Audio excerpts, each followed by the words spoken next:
Mike, we're live. Good morning. We are. Hello, Christian. How are you today? I'm good, boss. How are you? I am so well, thank you. And sitting here, as usually, we have a very full table. Oh, for sure. It's sort of like the peanut gallery. Thanksgiving at the Zap 6. Sitting next to me, he can pull his ass up to the table. Thank you. Come on, man. Matt Raniere. You've seen enough podcasts come through here. Matt Raniere from the Crew Askew. Matt's a comic guy. Matt's a part of the Crew Askew. So welcome to the table, Matt. Thank you. Thanks for having me. How's it going? That's called a microphone. I'll talk right into it. Perfect. He's a pro already. I know. He's getting the basics. It's nice. And as always, the beautiful Julia Zapsik. Good morning. Fantastic. So, what's up? Oh, not much, boss. Same fun stuff, different day. Another fine week. A lot has happened in terms of news. And so much has happened in terms of news. So much. But before we get to the news, can I front load a little bit of happiness? Go ahead. So something came in the mail. Mail. Recently. And I handed it to you and put it on your lap. You asked what it is, and I refused to tell you, but you did. Yep. All right. You did pull the string. Yep. Okay. So now it's time to open it up. And take a look hold at on. It. This is Jay and Silent Bob's Secret Stash, care of Mike Zapsik. Yes. From Paul Mina. Paul Mina. Do I know who Paul Mina is? If you don't know Paul Mina, then I don't really you need probably should. Should I? Because Paul helped to put together. Oh no! Along with some other wonderful folks. Oh my lord! It is a personalized and signed photograph of Superman from some other, and it's and a gift from the 404. There you go. So we should we Boom. explain a little bit what the 404 is? The local. Why don't 404? we do that? But first, before we do that, what did you get? Oh these my are God. Oh my God, these are amazing because these are. I'm gonna give each one of you. You knew right what they were. These right, are the stickers from the Tasty Bread. Tasty Bread used to, for a summer they put stickers in the bottom of their Tasty Bread loaves. And I would go into a Krauser's, yes, I remember and that. I would steal these. I would unwrap the bread. I would untwist tie the bread, and I would stick my hand in there, and I would grab the stickers if it was one I needed, and I would take the stickers out. So anyone in Lincroft who bought the Tasty Bread, and they're like, "God damn, I hope I get a Plastic Man this week," and they open it up, they're like, I didn't get a fucking sticker, man. What a ripoff. Now, I'm sorry. Statute of limitations is over, folks, because I can't be prosecuted for this. So not only did I do that, but every once in a while, and you own the theft. The devil made me do this. Every once in a while, I would squeeze like one of the pieces of bread. No, you I'd add it an extra little fuck you from my side. Like, cruel. Not only didn't I get my sticker, but there's a hand-shaped piece of bread in here. What the hell? Wait a second. Good eye. I got to just, Danielle asked Christian, are those new glasses? And you know what? Danielle, you should win a prize. We've totally been looking at this guy all morning and we didn't see it. Let me see. Look at me. Look at me head on. Dude, sharp. Those are some awesome glasses. Good for you, man. Now that you can see us better, are you still happy to be part of no, this? Shit. Exactly, I'm like, exactly. Man, you motherfuckers are ugly. The world is a lie. So Local 404, for those of you guys and gals who don't know, Local 404 is it's one of those things that came out like so much of the View Askew universe does out of a conversation about how to be on this earth together, right? Yes. So Michael, do you want to give a little bit of background? Because I know you and Chris McDonald and a couple other folks started having a conversation after we saw some feedback online after the bash, actually. Where do you give me to go from there? Oh my God! I set you up. I put the ball on the tee, and now. So yeah, when I was looking at our Facebook page, and a lot of people are. This was such a great weekend. I'm having those pangs. When you're leaving camp, and it's like, oh, I'm leaving all of my friends, and there were a couple of people in there who just said, I had a great time, but I wish I were more outgoing and I could have, gone up to people and just introduced myself. But, I'm an introvert, or I have some anxiety issues or whatever. And I was like, son of a bitch, that sucks. Because there's not much in that scenario that we can do. If some people have those issues, it's not like we could just be like, be our friend, come here. No, we're not mind readers. No, but that's what the 404 is for. Exactly. And so I put it out there to a couple of people on a few of Kevin's fan pages on Facebook. And I was like, dude, is there something, dudes and dudettes, is there something we can do? I mean, in my official capacity as a manager of the Stash, I really can't do anything. I can't be that guy who goes out and, Kevin greets everybody. Mm-hmm. And it's amazing that he does. And he's so good and so warm at it. And, just, meeting him is like getting a hug. And when you meet him, you do get a hug. So it's actually pretty cool. But 200 people that first hour. Oh, my God, yes. And they're excellent hugs, people. So I just said to a couple of people out there, is there anything we can do? Is there something that I can't do it, but I'm throwing it to you? And a couple of guys and gals picked up the ball and ran with it. And the reception's been great with it too.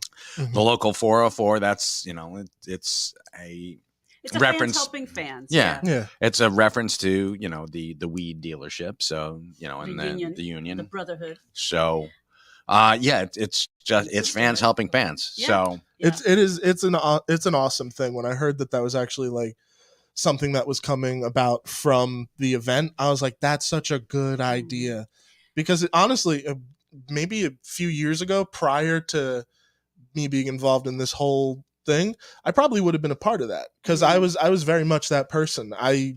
Very anti-social, very anxious in crowds, especially. So for something like this to exist in this community of fans, not only makes sense, but I'm glad it's finally a thing. So the local 404, I think there's a Facebook group. It's for live events. There will be, I saw them saying that they were going to, they were going to set up a Discord group. And there may be a Facebook group. I'm not really sure, because we're not handling that aspect of it. But so it's just an opportunity. If you're going to be in an event and you say, you know what, I just need Mark Lamb's involved. I just too, need right? I just need a handshake. I need and someone to Chris say, McDonald, "Hey, Julia, nice to see you. You're here. You're here. You want to meet up with the 404, right? Mm-hmm. Let me introduce you to so and so."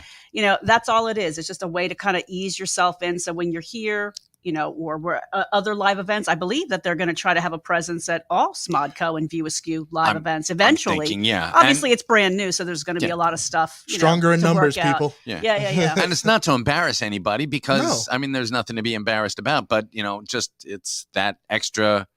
You know what? It's like, did you ever see those people who escort people down to the ushers? Yeah. These are View Askew's answers to ushers. Actually, that would have been cool to call them ushers. We've already done all that. But we're done. It's already done. Anyway, but Danielle, that was very sweet. That was very sweet. So thank you so much, folks. This is adorable. This is I'm going to have that framed and put behind the counter. Those Superman. are so cool. And the stickers, we've got some of them up there, but these are mine. I love these. Mine. And I didn't have to get my hand all moldy from that. From the bread. That is so funny. Oh man. All right.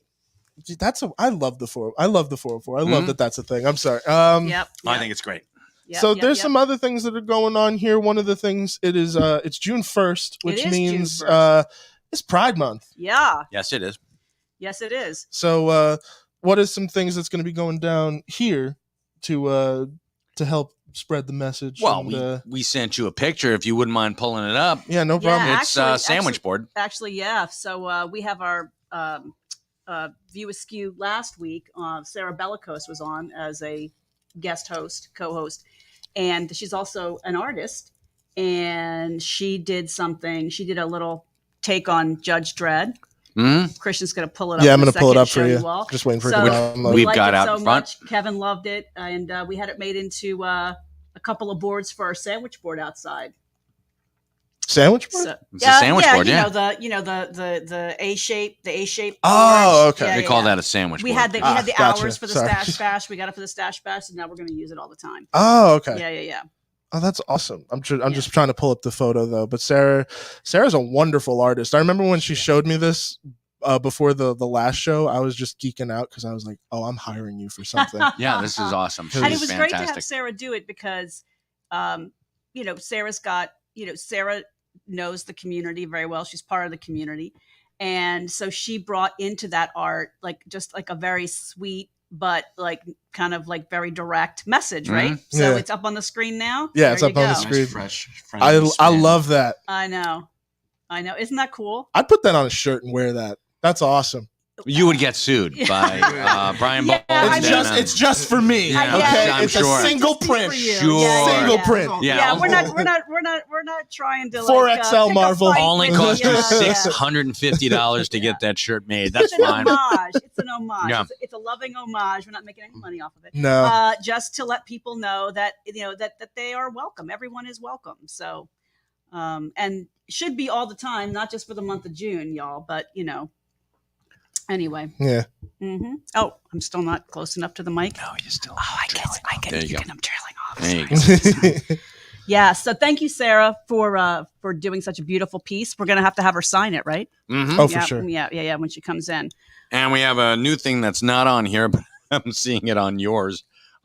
So Kevin Smith has something big coming out. It's called the Secret Stash Press, and it launches this October-ish, Roughly. roughly. So it's in conjunction with Dark Horse Comics. Mm-hmm. Kevin is putting out. It's gonna be it's the Secret Stash imprint of comics, much like Legend was for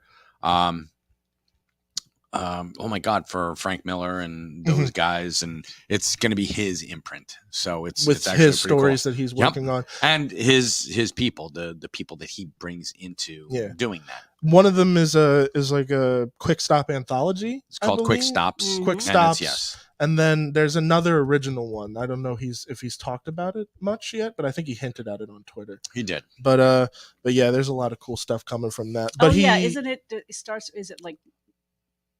It's not mysterious. No. What is it? No, I'm you know what? I'm blanking on Yeah, that. yeah, I'm me sorry. If too. someone knows in the comments what it was, Yeah, please you know, let us know Dear because God I'm in heaven. A Masquerade is what it was. I Masquerade. believe. Yes, that's Masquerade. it. Yeah, Thank and- you, Michael. And Thank you. And you're great. You people throwing me like right. I mean, it's Into right the here. fire. I'm looking. I'm like, shit. If I don't know this, I'm pretty much fired. So thank you so much, the two of you, I'm and sorry. Matt But you for did. sitting back. But you did. You pulled it out. Yeah, You we pulled it out. Pulled it out. So, Yeah. Kevin put out a call to sequential artists out there.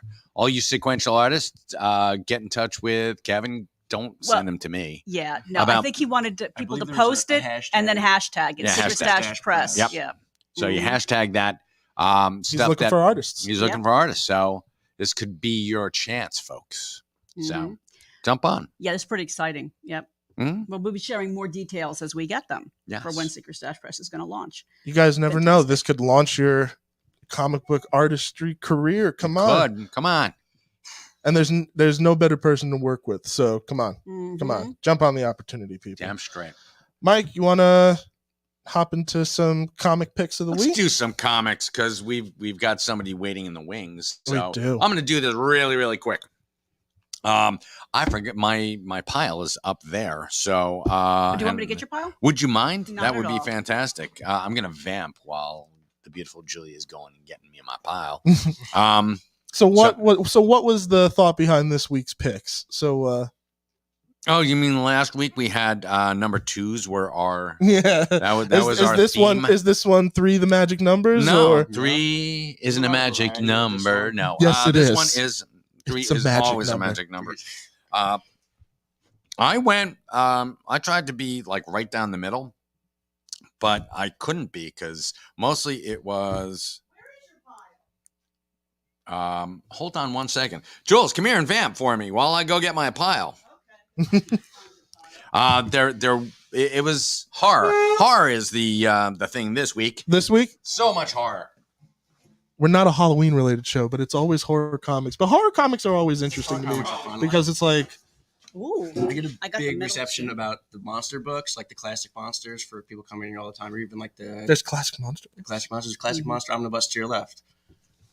Oh, Oh It's evolving yeah. too. Yeah. Oh, that is cool looking. I know Oh, my Sunday Jeff's God. more of a monster guy than a superhero guy. When he comes in, we talk about our books. I know he's more into the horror than the superhero. I know some people have a different take on it, though. Oh, this might be a great time then to tell people about Nightmare in Newark, which isn't, I don't think, a strictly a horror comic, but it could be.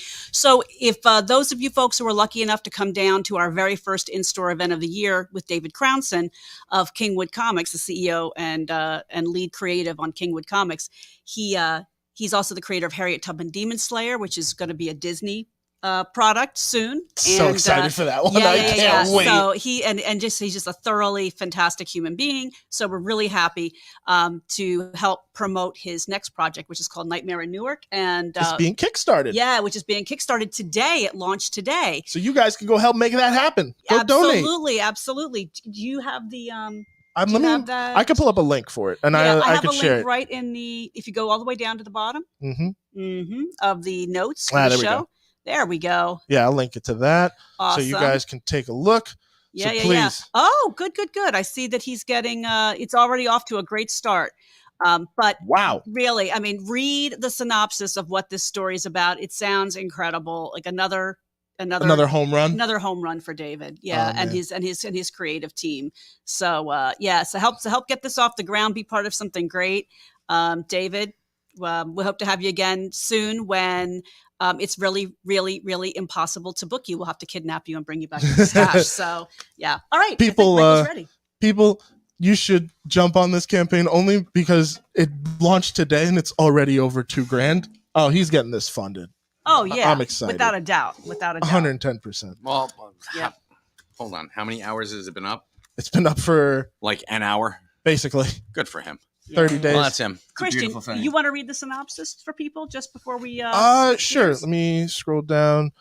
On Thanksgiving Day, Zoe Alvarez must face her biggest fear, coming out to her parents. But first, she'll have to survive an alien invasion in Newark, New Jersey. Yeah. But I like the other twist too. There's like a longer version, and so Zoe apparently is a hugely successful creative, and some hater is trying to blackmail her. So yeah, and use her quote unquote secret to get something that she doesn't deserve, this other hater. So Zoe takes command. And there's something on here that sells so this badass. comic so perfectly that I am now even more hype. It's a cross between Friday and Cloverfield. Yes. Okay. I'm about it. I'm in.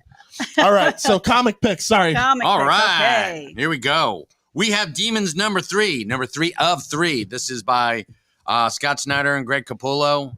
I got a whole bunch of other people in here. This is, if you haven't read this, I'm not going to spoil any of it. We have Demons. It's a horror.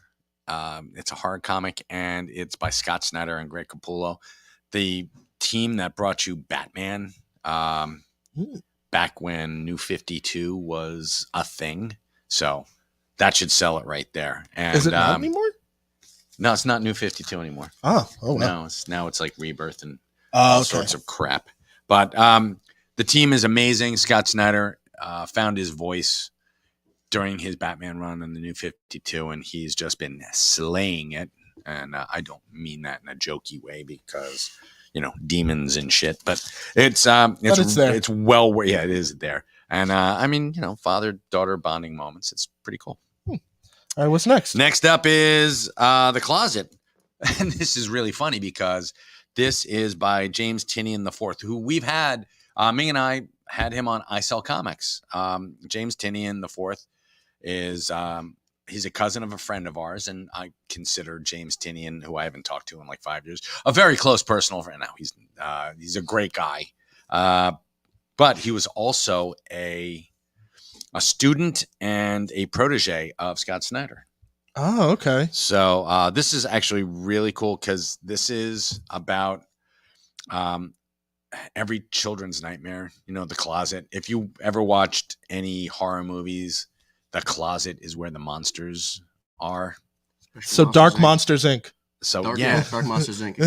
Really? That's weird because I would have thought that Monsters Inc. was a lighthearted romp of children's nightmares. Except for Randall. Yeah, well, But it's actually really very well done. And James Tynion also on a Bat title. I think he's still doing detective, at least for a little while. Mm-hmm.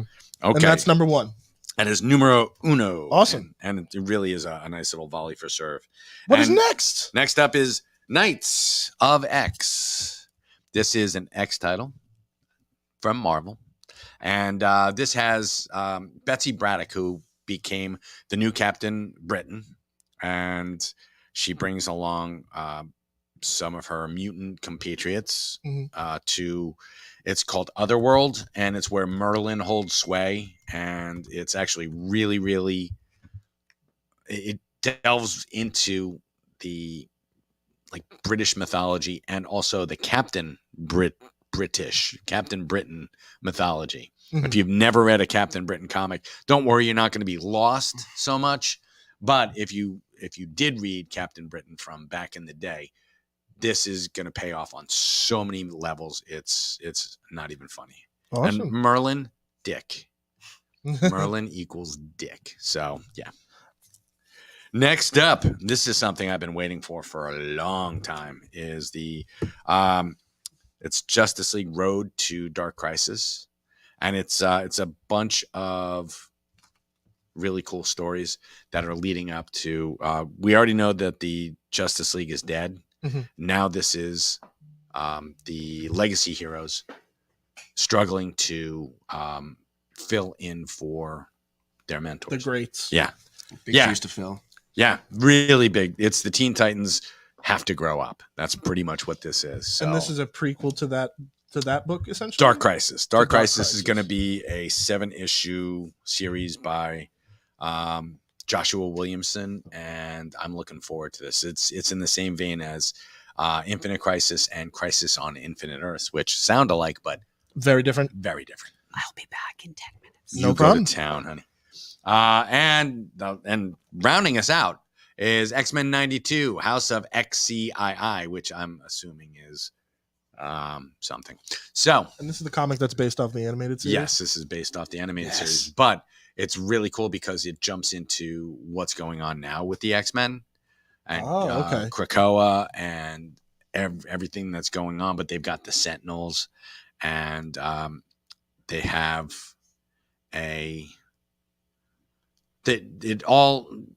issue 1 was them going up against the Sentinels. It was an orbiting platform orbiting the Earth. Mm-hmm. And they were making Sentinels to send down to Earth to destroy the mutant population. They send a strike team up, and all the X-Men and all mutants are rallying around one pivotal moment when the Sentinels killed Jubilation Lee. Oh God! So yeah, she's the rallying cry for mutants forever. So which she becomes a martyr. Cool. She's a martyr, and it's actually really cool. Wow, those are some good picks. Yes, I think so. And before we get to our special guest, I have an assignment for you. You do? I do. I got homework? You got homework. Sweet. Welcome to Comics College, people. Yes, it is time for some Comics College, where Christian's going to gain some comics knowledge. There we go. Hey, you like that? It kind of rhymes. Yeah, it works. Mike, talk nerdy to me. All right, cool. So you are going to start with the X-Men, with the new X-Men, actually. The new line of X-Men. No, not the new line of X-Men. I'm talking about the new X-Men. You're going to start from Giant Size X-Men #1 and go from there. Okay. So. Giant Size X-Men #1. Yep. Giant Size X-Men #1 to X-Men 94 on. We're going to stop at, let's see, where are we going to stop? We're going to stop at Days of Future Past. Okay. So, is this in one book that I can? It's in 2. And it's in 2? Yeah, and I'm going to have to get you one of them. Okay, that is cool with me. I will bring it for you probably. Any particular tomorrow. Reason behind this book? Is there? It's an awesome comic. Just an awesome comic. Just beside it being an awesome. All you need is you need to know. Yeah. Fair enough. This is shit that you need to know, brother. So all right, that's what's going to happen. There's your Comics College. Sounds good to me. What about you, man? You got a suggestion for me too? I just bought the Darth Vader omnibus. I believe we're currently out of them, but it is a great story. It is a between. That was you that bought it? You I did son buy of a bitch. I told you, ask me for them. Don't just. I didn't buy the last one this time. I bought it. Somebody else bought the other one. I just put me in a bad spot, but I'm reading. That's what's the important part. No, it's not. Me selling is the important part. Holy shit, Matt. You're talking about give me a list of what you want. I've been Holy putting them God. in the previews. Oh my Circling stuff off from the previews. I mean, it was a sale. Yeah. It's a sale's a sale. I still paid my hard-earned money. It's like Monopoly money. You get a goddamn discount. I don't want people getting discounts. Jesus. All right. Well, way to go. Thanks, All right. Matt. I had somebody asking me for it yesterday. Like, hey, do you have that omnibus? I'm like, yeah, we do. Wait, I don't. Man. Yeah, somebody bought the last one. See? Not up there, is it? It's not up there. No. Somebody bought the last one. It wasn't me. Okay. I'm just making a note of my homework. I know. All right. Should we bring in our... Let us. Ladies and gentlemen, we're going to bring in our very special guest. This is Marty Grabstein of Courage the Cowardly Dog and many of your other favorites. Marty! Betty, whatever it is. Oh, the things we do for love. Oh, dear Lord. Before we say anything else, I want you to know that I did not plan on doing that big entrance. There was something about the way you did it. I felt I had to enter with all that hoopla. Yeah, you did, Marty. Stuck with how do I top this? Oh, wow. Thank you, Marty. That makes me feel great. Well, welcome to the show, Marty Grabstein. How you doing today, boss? I'm doing great, Christian, right? And Yes, who's sir. the other guy on my extreme left? That's Matt. I'm Matt. Marty, it's a pleasure to meet Hi, you. Matt. I like to know who everybody is. Mr. Christian. By the way, I just watched Mutiny on the Bounty last night. First time in a long time. Incredible movie. Right? Did you ever see that one with Charles Lawton? It's been very, very long time. Come on, man. Yes. I cannot say. Like 29 years. Well, that'd be... I am 27, so yes, it's been 29 I years know, since but I've seen I Mutiny give on you the Bounty. guys the credit for knowing this kind of shit. And I said shit because I've heard you curse a few times on Oh, shit, yeah. Oh, yeah. listening to you, And I do want a goddamn discount, Mike. I'm asking for number one, okay? Please. Fantastic. If And I- I'm going to read it in the closet. That's All right, good deal. okay. Just wanted you to know I was listening. Good man. Love it. So for those who need a reminder, Marty Grabstein is going to be in the stash, hanging out with fans, signing autographs. What are the dates June again, Mike? 11th. June 11th, which is Saturday, and we will be here from noon to 5. And Marty's going to be here signing anything and everything that you put in front of him, including subpoenas, Right. writs of habeas corpus, the whole 9 yards. Even the slab. Oh, don't be doing that, man. No, I won't be doing that. The slab can stay Return the exactly slab. where it is. Oh my God! Man. Don't be terrifying me like that. By the way, can I say something? I mean, this is Julia said it's a free floating interview, right? Yeah, go Sure. for it. What the heck it is? You'll get to some key points. Marty Grabstein going to be at the stash, and actually from 12 to 5. But I'm going to. Didn't we say 11? If you want to be here at 11, that's absolutely. Well, I like to lower, or actually, yeah, I like to raise people's expectations. So we over deliver. We under promise and over deliver, Marty. Okay, so it's 12 to 5. Is that what you're saying? Exactly, 12 to 5 or 12 to noon. That's like I said before. We're going to be here from 12 to noon. It's great. That's right, at 12 to noon. I love it. Okay. So anyway, I just want to say something to you guys, that this is, for me, such a pleasure to listen to.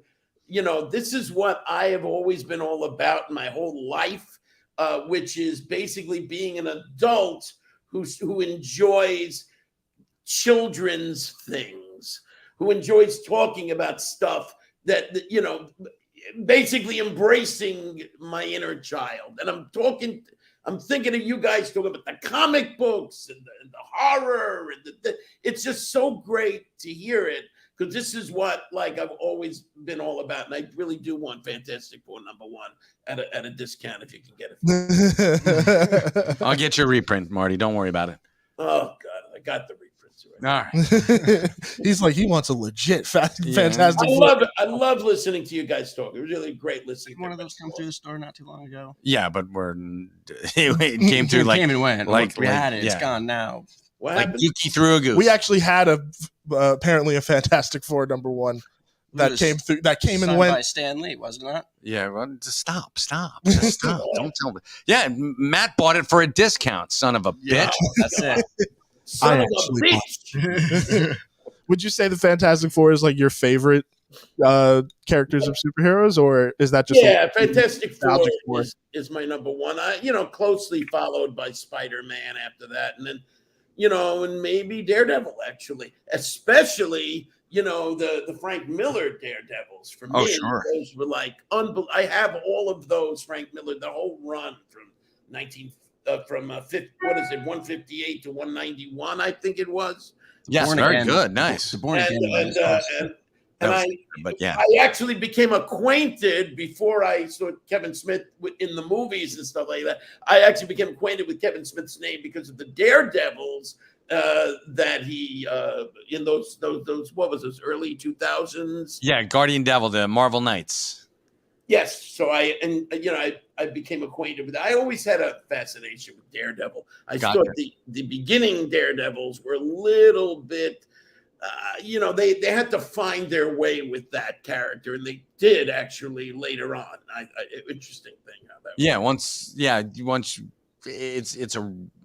Yeah, they tried to make it like, oh, he's not a handicapped person, but he was a handicapped person, and he was blind, for God's sakes. He was a blind superhero, and they're like, This was a '90s run of Daredevil. No, this is like his original. Oh, run. this is the original. But okay. the 2000 run, which Kevin did, and actually, Joe Quesada was this put his thumb right on the pulse of Marvel, and yeah, this is what actually gave him the leg up to become the editor-in-chief over at Marvel, and he just announced that he was leaving Marvel as editor-in-chief or the former creative officer for Marvel. Really? Not editor-in-chief, he's the creative control. So the CCO. Yeah.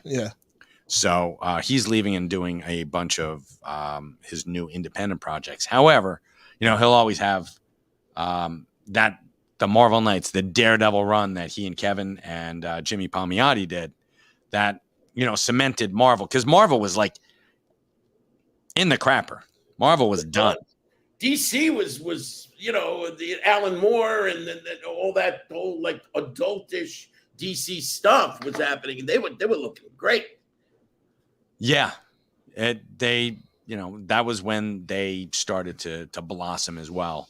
But I think that 2000s were kind of a crap time for comic books. And around the time they started selling off a lot of their major characters, licensing rights for scraps, basically, just to kind of stay afloat. Keep the bills going. What I'm talking about! We're talking about this stuff. I love it. Awesome, Marty. Yeah, please, seriously, take a couple of Quaaludes before you come here. No, you don't want that. You don't want that. Trust me, I do. Better if I drop dead in the stash. That'll make a nice. Make a couple of headlines. It would, and actually, that would be great for both of us, because then, the stash publicity thing. You'd get a bump in your. Well, I'm sorry, but your estate would get a bump in sales, and I could claim that this place is haunted by Marty Grabstein. We can tape. That's right. Forever, we would be married forever. Oh, it'd be fantastic. We'd get Brian to come back and be like, "Channel Marty." Yeah, right. And he wouldn't be. He'd be like, "I don't feel him." I'm like, "Shut up." It would be a full circle for Courage to end up haunting someone else. Craziness. So, I mean, it's kind of the obvious, but I'm just curious because I've been a fan of Courage since I was a kid. So how did that show come about for you? So like how were you approached, and what were your first thoughts when you first heard about it? Because even at the time, it's a very out there cartoon. Still is, yeah. And it still is. So what to you was like, oh, I want to be a part of this? Okay, well, first of all, it was a very well paying job, so it wasn't like, oh, should I be maybe I'll do it. Let me think about this. No, basically what happened, I mean, I've been an actor. I was bouncing around and doing a lot of live theater and doing a sketch comedy around the city of New York. And I had a sketch comedy duo with a partner. We wrote and performed our own stuff. And so we were doing a lot of that kind of stuff and some independent films, etc. So I get a call from a friend of mine who I hadn't spoken to in about, I don't know, 5 or 6 years. And we'd fallen out of touch. But she reached out to me because she actually saw, my face in the Time Out New York newspaper, because my sketch comedy group got a little review. We hit gold with that. It was a very nice thing for us. And so she was like, wait a second, I got to call Marty. I said, why did you got to call me? Well, because I'm working for this guy, John Dilworth, who's putting together a new sketch comedy. Sorry, man. A new cartoon series called Courage the Cowardly Dog. And he has listened to every voiceover artist in the city, over 300 voices, she told me, for the lead character of Courage. And he can't seem to decide how the character should sound or who to choose. So I'm now opening it up to people I know, and let's see what happens. So I go into the office, and right away there's a kind of connection with Dilworth that I had. I think he had an appreciation of this kind of unusual, ultra scratchy, voice, this husky, raspy sound that I had. And so we were trying stuff. And then all of a sudden he said, you know what? This sounds great. I was reading the line. I had no idea how to do it. I just started, just doing stuff. And he said, how about this? Can you just kind of pitch it up here? And once I do that, he said, yes, that's it. That's it. So, and pretty much I got it. I mean, it actually was that easy, which, generally none of this shit is easy most of the time, So once in a while you get lucky on that. So that was great. That was very exciting for me. And I felt really honored to be a part of this extraordinary cartoon, which had as Christian said, an out there kind of feeling, kind of a little edgy, and at times kind of almost even disturbing at times.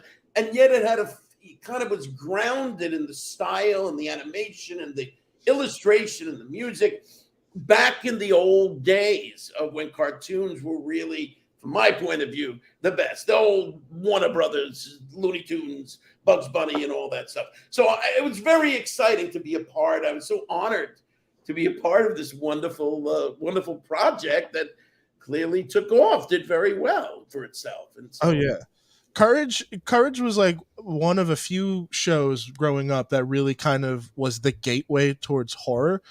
Like, it was that, Goosebumps, but for me, Courage just had these moments that were just out of left field scary. It was eggplant.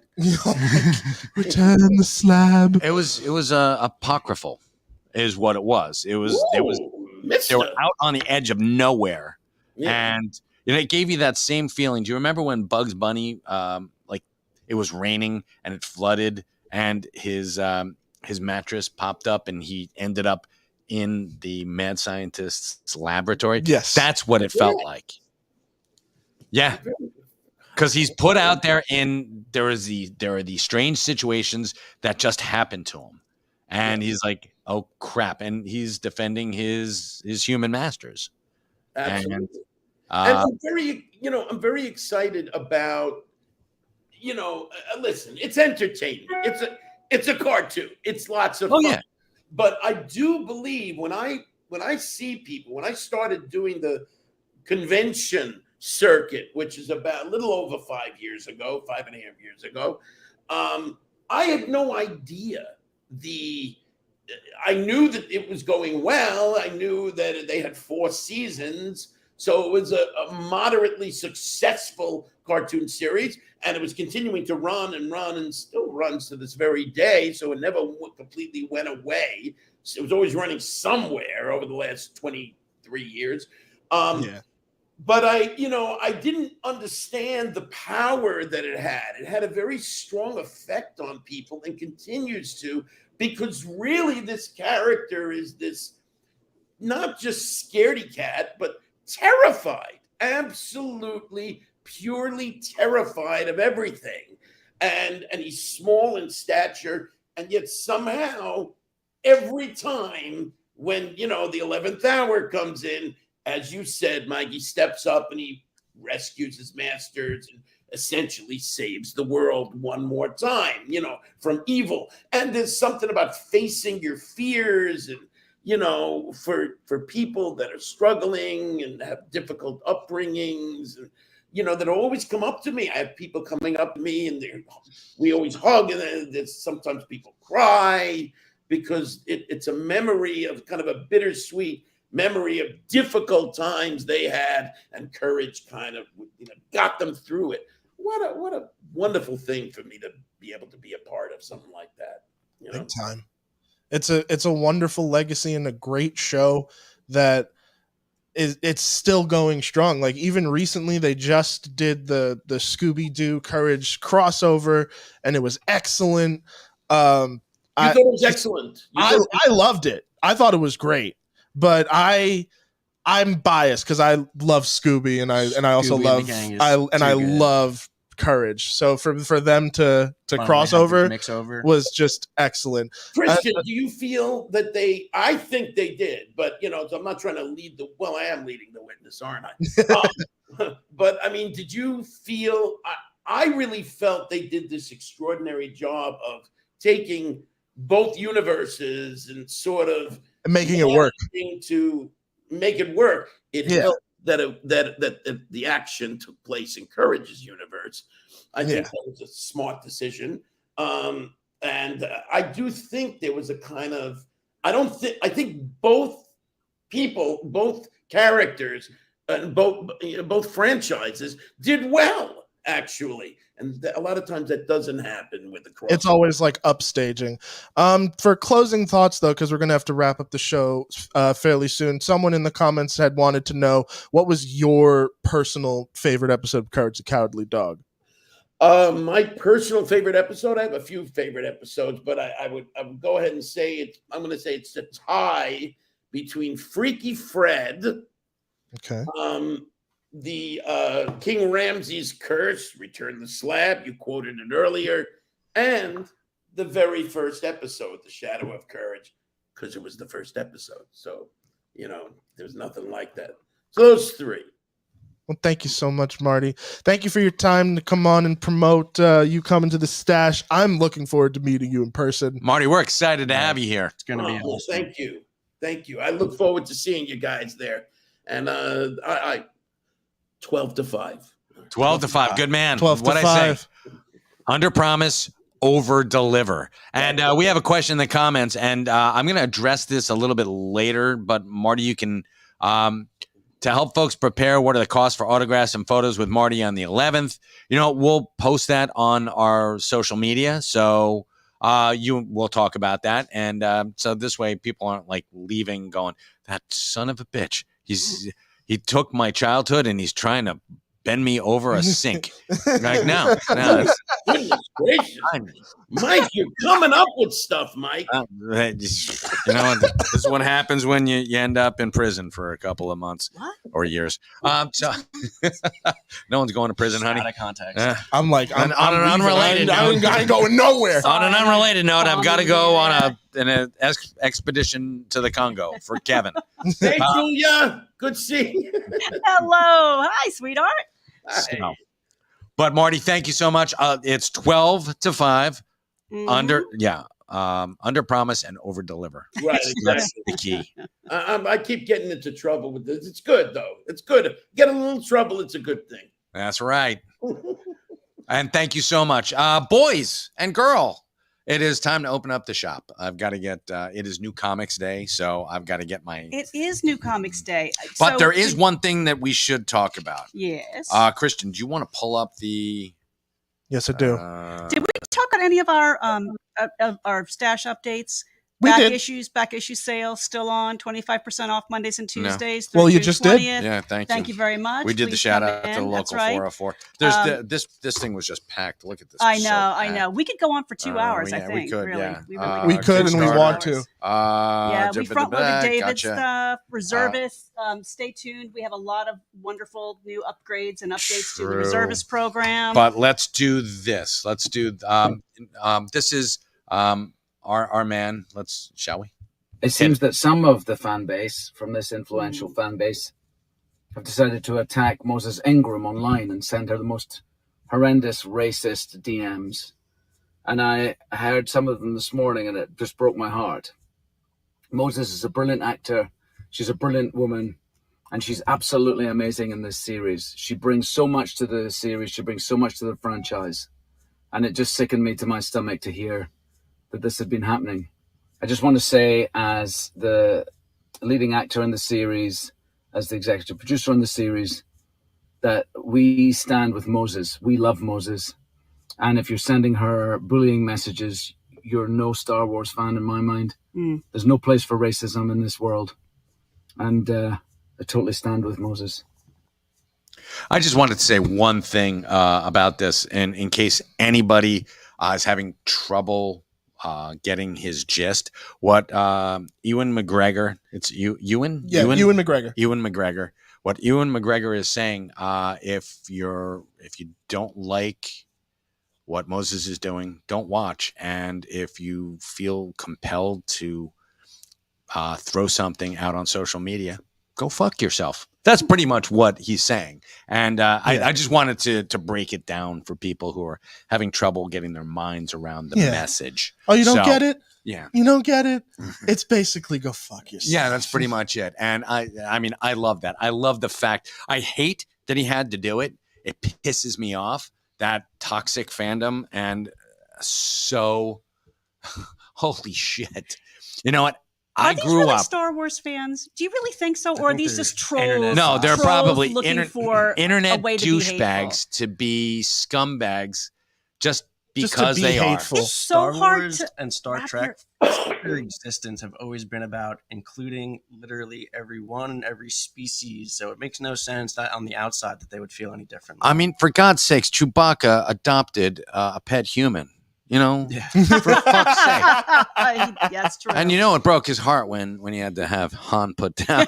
So he's still got the handprint Yeah, and right? the face print, right? So- exactly. but Clipped a piece of his hair. Excellent. It's like, yes. But the fact that they had that Ewan McGregor had to put this out pisses me off on a couple of levels, because I remember being a bullied Star Wars comic book nerd and having to not tell people That you were a fan? that I was a fan, because Which is bullshit. jerk off. And they used to use a lot worse terms than that. You know, you get every semblance of your humanity is questioned. If, you know, back in the 70s and 80s, if you told people you like Star Wars and comic books, it's like, yeah, whoa. And you know what? It makes me sick that in this day and age that Marvel has, I think, 5 of the top grossing out of like the 10 top grossing movies ever. They have 5 of them. Star Wars has this fandom that is all encompassing, and you still have douchebags who go out there and throw hate around. Well, and it makes me sick. If I'm correct, part of the reason George Lucas sold to Disney was because of, after the prequels, he had gotten a lot of hate, and he decided probably better just sell off and cash out for Disney. Are you sure it wasn't the billions of dollars that they it was the billions of dollars, backed of up? course, that's backed up by Disney. Yeah. which In is the cash? In cash. But I would roll in it. how much hate Yes. did he get after the prequels? And it's for whatever reason, this toxic fan base has been out there for Well, some the time. prequels did kind of suck. Well, I you one thing. I will and die on this hill. The prequels do not suck whatsoever. No, they kind of do, but they gave us the Clone Wars. So guess what? Yes, yeah. Well, the Clone There Wars is you great. are. They could have made the Clone Wars. I would have loved Yes. that. Revenge of the Sith would like to have a discussion. It's one of the better ones. Yeah, I would, When you I have would to agree. rank them like that, it was one of the better ones. I don't know. I think Christian and I have the high ground on this one here. No, I don't think you do, but that's all right. But I'm sorry, guys.